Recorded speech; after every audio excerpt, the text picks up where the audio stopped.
Dumbbell lateral raises one of the most confusing exercise of our shoulder workout. दोस्तों ये एक ऐसी exercise है जिसको 100 में से मुश्किल से 10% लोग ही सही से कर पाते हैं, बाकी के 90 लोग इसको गलत ही करते हैं। लेकिन ऐसा क्यों करते हैं, आइए इस वीडियो के अंदर हम जानते हैं। इस वीडियो को पूरा देखना, मैं आपको बहुत ही आसान भाषा में समझाने की कोशिश करूंगा कि किस तरीके से हमें इस एक्सरसाइज को करना चाहिए। अब इस इमेज को आप थोड़ा ध्यान से देखिए।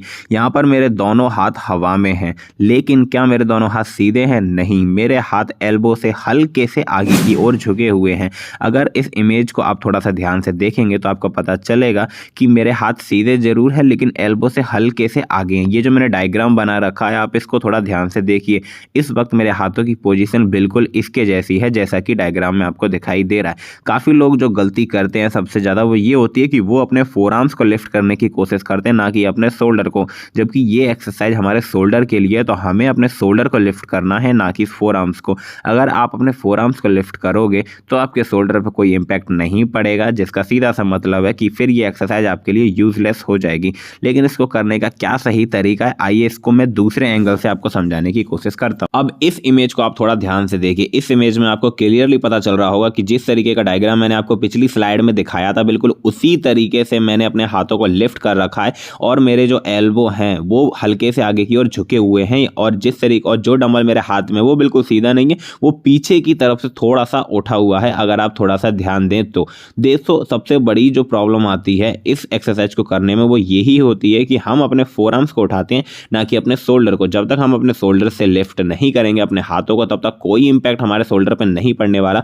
आप सिर्फ और सिर्फ अपना टाइम वेस्ट करेंगे और हो सकता है आपके एल्बो में हल्की सी इंजरी भी हो जाए या फिर हल्का सा पेन स्टार्ट हो जाए। इसीलिए इस एक्सरसाइज को परफॉर्म करते टाइम हमें विशेष रूप से इस बात का ध्यान देना होगा कि जब हम अपने हाथों को लिफ्ट करते हैं तो उस वक्त हमारे डंबल किस एंगल में रहते हैं, हमारे एल्बो किस तरीके से रहता है, हमारा शोल्डर उठ रहा है या हमारे फोर आर्म्स उठ रहे हैं। तो इस चीज़ पे हमें खास करके ध्यान देना होगा। एक्सरसाइज में आप लोग काफ़ी अच्छी तरीके से देख सकते हैं। मैं आपको डिफरेंट एंगल से दिखाने की कोशिश कर रहा हूँ ताकि आपको अच्छी तरीके से समझ में आ जाए। यहाँ पर जब मैं डंबल को अपने लिफ्ट करता हूँ तो आप लोग देख सकते हैं कि डंबल का जो पिछला वाला पार्ट है उसको मैं ऊपर की तरफ उठाता हूँ और आगे वाले पार्ट को नीचे की तरफ करता हूँ। तो ये भी एक तरीका है इस एक्सरसाइज को परफॉर्म करने का, ताकि हमारा जो फ्रंट शोल्डर है वो हिट हो सके। और दोस्तों सबसे बड़ा जो सवाल है वो ये है कि डंबल को उठाने के बाद जब डंबल को नीचे लाया जाता है तो उस वक्त डंबल कहाँ पर होना चाहिए, हमारे थाई के साइड में होना चाहिए या थाई के सामने होना चाहिए। तो इसके दोस्तों दो ऑप्शन है।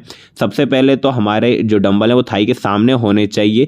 थाई के बगल में हम तब रखते हैं जब हम सुपर सेट करते हैं या फिर जॉइंट सेट करते हैं। आई होप आपको ये समझ में आ गया होगा। तो दोस्तों प्लीज़ वीडियो को लाइक कर देना, चैनल को भी सब्सक्राइब कर देना। और दोस्तों अगर आपको किसी और एक्सरसाइज में कंफ्यूजन है तो उसके बारे में आप मुझे कमेंट बॉक्स में बता दें। मैं काफ़ी आसान भाषा में उस पर भी वीडियो बना दूंगा जो आपको अच्छी तरीके से समझ में आ जाएगी।